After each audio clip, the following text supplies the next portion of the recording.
beautifully performed in the spoken word, and the visuals went so well with it. It was really beautiful. Really like seeing this little girl with her individualism and her art, setting her apart from the others, and the authorities and everybody don't understand her, but it doesn't matter. And she has angel wings at the end. It's really nice.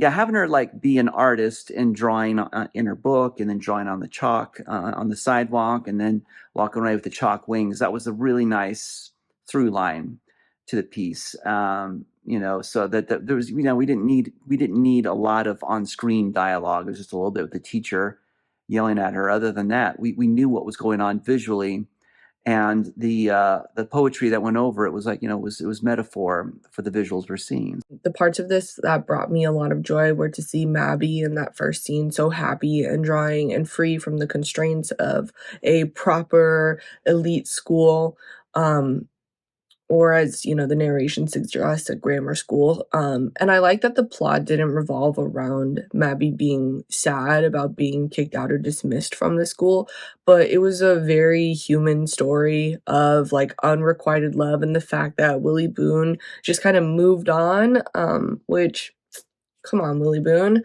And so my heart broke for Mabby there, and I like the way it ended with this animation of the wings on Mabby, that just kind of signaled that, like, no matter what, Mabby has Mabby, and I thought that, like, animation of that was just a very, like, beautiful way to end it.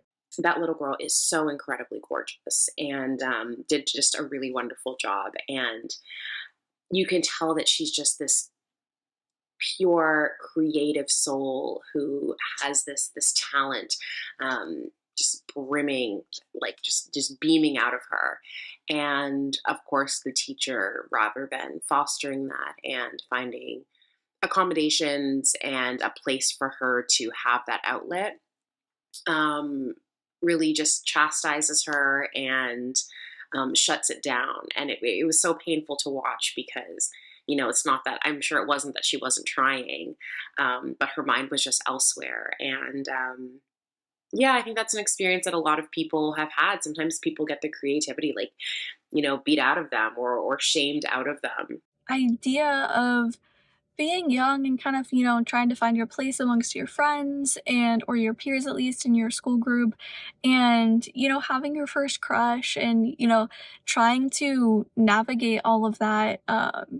I thought this really kind of captured that energy and captured that kind of moment that, you know, when you're young and you're, just kind of discovering these things. Which I thought was really, really beautiful and really, really touching. And I think, really kind of nostalgic for a lot of us trying to, remember back to when you're, like I said, first kind of discovering these feelings and, trying to figure out how to navigate them. Which, like I said, I thought was really beautiful and really touching. And then to kind of have the point of this or the summary or the end of it being about her kind of making her own way and, really kind of being there for herself, I thought was so, so beautiful.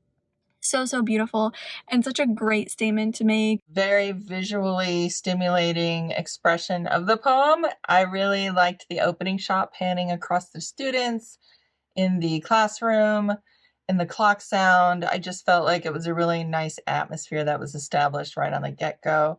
Nice colors and uniforms. Just really nice all the way around production-wise, visually, and performances, narration, also in the editing and the direction and everything. Just thought it was a nice visual expression of the poem. Is a mixture of school outcast and the racial system. You got a class full of Black children dressing in their fancy boarding school outfits to give us that private board school feeling, and then they are being taught by a white woman whose face is mainly cut off. The heroine of this film is kicked from her class when her white teacher finds her scribbling in her notebook and she waits outside for her friends, perhaps a boy she's romantically interested in, and is left heartbroken and alone when he ends up holding the hand of another girl. Maybe has nothing but disappointment after disappointment in her life the entire time. She goes from inside the classroom as a normal happy student, scribbling in her notebook, to sad and alone walking in the streets. It's not entirely a bad ending though, as we see her wings appear from her back. Maybe is a free person, and she doesn't need to be institutionalized. She's unique and bright and hopeful, and this film is teaching children it's okay to embrace the odd selves that they are without fear of repercussions, because it's who they truly are.